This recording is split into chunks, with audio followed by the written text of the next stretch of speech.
देखिए पूरे हिंदुस्तान में इस टाइम पे टॉप ट्रेंड में पता क्या चल रहा है? नंबर 1 पे काव्या मारन, नंबर 2 पे अबरार अहमद, नंबर 3 पे सनराइजर्स, नंबर 4 पे शेम, और फिर 6-7 पे फिर हिंदी में भी लिखा हुआ काव्या मारन। इनको इतनी शर्म नहीं है कि जिस प्लेयर को पाकिस्तान ने भी 50 लाख रुपए का फाइन कर दिया, जो पाकिस्तानी भी नहीं खिला रहे अबरार को, जिसको ड्रॉप किया हुआ है, जो चाय की केतलियों के साथ, चाय के कप के साथ डालता था कि fantastic T, Indian arm forces हमारी आर्मी पे भौंकता था, है ना, जिसको टॉमी बना के अपना पिल्ला बना के मारा अभिषेक ने, मारा ईशान ने, इसकी हैसियत दिखाई, ये घुंगरू सेठ की नजायज औलाद नाइटिया पहन के जो आसिफ मुनीर के महफिलों में डांस करता ना, उसको गर्दन झटकाना बुला दिया इंडियंस ने।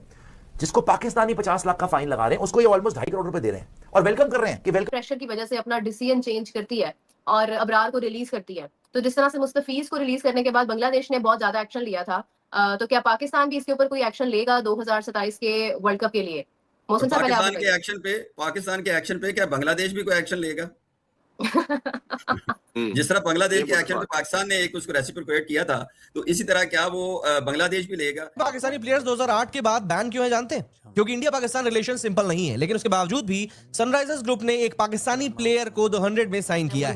अबरार अहमद जैसा एक टटपूंजिया चपड़ गंजू, जो कि इंडिया लैंड होते ही चाय के कप के साथ पोस्ट कर रहा था, फैंटास्टिक टी और ये सब कर रहा था, बाबर को लेके, मतलब हमारी आर्म्ड फोर्सेस का मजाक उड़ा रहा था, और इनकी आर्म्ड फोर्सेस को जब हमने पेला था तब भी बकवास कर रहा था। ऐसे बंदे को आप नौकरी पे रख रहे हो, ठीक है, आपने कोई चाय पिलाने वाला रखना है, आपने कोई अपना रखना जो आपके तलवे चाटे, पैर दबाए, आपके पोटा वगैरह जो भी करवाना है उससे, आपने उसको रखना है तो आप रख लेते, लेकिन उसकी हैसियत थी 2.5 करोड़ रुपए। भाई साहब, इंडियन क्रिकेट फैंस ने सनराइज लीड्स का जो भाई एक्स का अकाउंट था, ट्विटर का अकाउंट था, भाई उसको ही उड़ा दिया। ओ भाईजान, इबरार अहमद के साथ गुपा गुप होने वाला है, क्योंकि मेरे इंडियन दोस्त पीछे पड़ गए हैं इबरार चाय वाले के। इन्होंने शाहरुख खान की टीम के बंदे मुस्तफिजों को नहीं छोड़ा, तो ये किस खेत की मूली है?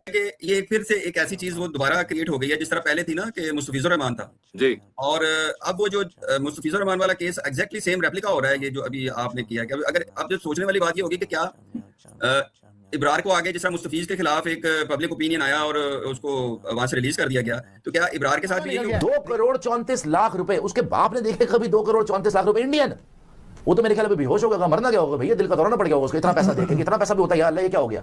वहां तो 50-50 लाख रुपए कटे होंगे ना, जाते ही सोचो उनके पाकिस्तानी उनके पैसे काट रहे हैं और इंडियंस उनको पैसे दे रहे हैं। वाह वाह, सनराइजर्स वालों तालियां बजाओ। जो है ना इस टाइम पे इंडिया में ट्रेंड कर रहा है ट्विटर के ऊपर, #बायकॉट सनराइजर्स, #बायकॉट, या मतलब अबरार अहमद भी बड़ा ट्रेंड कर रहा है उसके ऊपर, उसकी प्रीवियस जितनी भी ट्वीट्स हैं या पिक्चर्स हैं वो बड़ी वायरल जा रही है। सोचो ये रकम 10 साल इंटरनेशनल क्रिकेट खेलने के बाद भी हमारे प्लेयर्स को नहीं मिलती, लेकिन इंडिया की दी हुई ये रकम अब वापस जा रही है। क्यों? क्योंकि काव्या मारन डेफिनेटली तौर के ऊपर, ये आप लिख के ले लो, मुझे मैं पाकिस्तानी हूं, इंडियन नहीं हूं, मगर जितना प्रेशर काव्या मारन के ऊपर है वो ये 100% अबरार अहमद को लात मार के। पाकिस्तान के एक्शन पे क्या बांग्लादेश भी कोई एक्शन लेगा?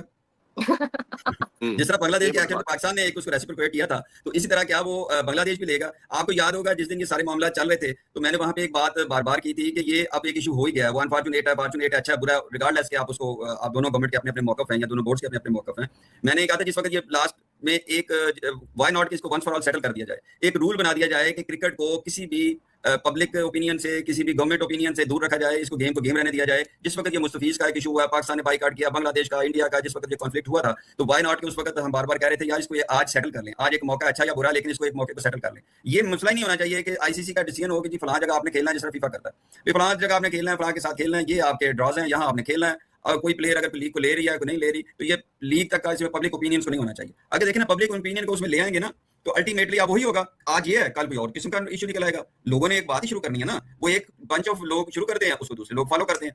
तो मैं तो इस मसले की बात नहीं कर रहा, मैं तो चाह रहा हूँ कि जो पहला हुआ था वहीं सेटल हो जाता है, तो ये सिलसिला कहीं ना कहीं इसको रोकना पड़ेगा, वरना तो जाहिर है किसी ना किसी को कोई चीज सबको आप राजी नहीं कर। आज जो कंट्रोवर्सी चल रही है वो इसी कैटेगरी में लाया करती है, क्योंकि सनराइजर्स लीड्स ने द 100 2026 ऑक्शन में पाकिस्तानी स्पिनर अबरार अहमद को साइन किया है, एंड साइनिंग के बाद जो रिएक्शन आया वो सिर्फ क्रिटिसिज्म आप नहीं कह सकते, बल्कि वो नाराजगी, एंड ये नाराजगी सीधे जा रही है काव्या मारन की तरफ। अब देखिए, जब हम क्रिकेट की बात करते हैं तब सेंटिमेंट की रिस्पेक्ट और क्रिकेट फ्रेंचाइजी की रिस्पांसिबिलिटी भी आपको समझनी पड़ेगी, क्योंकि जब एक इंडियन ओन फ्रेंचाइजी ऐसा डिसीजन लेती है जो नेशनल इमोशन के अगेंस्ट लगता है, तो कंट्रोवर्सी होना ऑलमोस्ट गारंटीड होता है।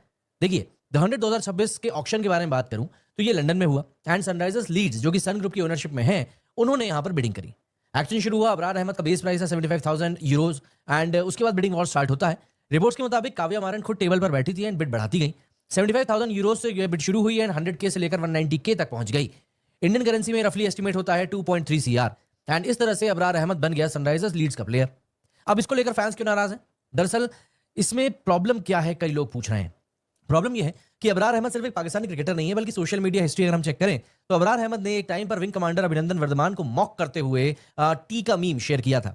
वही अभिनंदन वर्धमान जो पाकिस्तान की कैप्टिविटी से वापस निकल कर आए थे और जिनका the T is fantastic movement India के लिए एक इमोशनल सिंबल बन गया था, लेकिन पाकिस्तान में उस मूवमेंट को प्रोपेगेंडा बना। अब उसी टीम के मालिक जब ये हरकतें करते हैं कि पाकिस्तानी खिलाड़ी को खरीद लेते हैं और अपनी टीम में शामिल कर देते हैं, डिस्पाइट द फैक्ट, ये जानते हुए कि भैया मुस्तफिजुर रहमान को लेकर इतना हंगामा हो चुका है, बवाल कर चुका है, बांग्लादेश में जो अत्याचार करे जा रहे थे हिंदुओं के खिलाफ, उसको लेकर देश के क्रिकेट फैंस नाराज थे, देश की जनता नाराज थी भाई। और क्या हमारा लेना देना मुस्तफिजुर रहमान से, वरना तो केकेआर को जब इंस्ट्रक्शन दिए गए कि भाई हटाइए मुस्तफिजुर रहमान को, तो हटा दिया गया मुस्तफिजुर रहमान को। तो आप सोच सकते हैं ये तो पाकिस्तान का प्लेयर है अबरार अहमद, उसको एक फ्रेंचाइज खरीद रही है जिसका सारा बिजनेस हिंदुस्तान से चलता है, सब कुछ हिंदुस्तान से लेना देना है उनका। उनकी टीम है सनराइजर्स हैदराबाद जिसको क्रिकेट फैंस बहुत प्यार करते हैं, उसके ओनर्स अगर ऐसी हरकत करें, जो कि इंडियंस हैं, ऐसा भी नहीं है कि इंग्लैंड में बसे हुए हैं, वो द 100 में जाकर पाकिस्तानी खिलाड़ी को खरीद रहे हैं। अब भैया उनके कोई डैनियल विटोरिया वो कुछ भी कहेंगे, हम तो आदिल रशीद को खरीदना चाहते थे लेकिन वो मिला नहीं तो हमने इसको खरीद लिया, क्या नाम है इसका, अबरार अहमद को हमने खरीद लिया, वो जो भी एक्सप्लेनेशन देते हैं, लेकिन हिंदुस्तान के क्रिकेट फैंस इस चीज़ को बर्दाश्त थोड़े ना करेंगे यार। किसी पाकिस्तानी को हम अपना पैसा क्यों देंगे।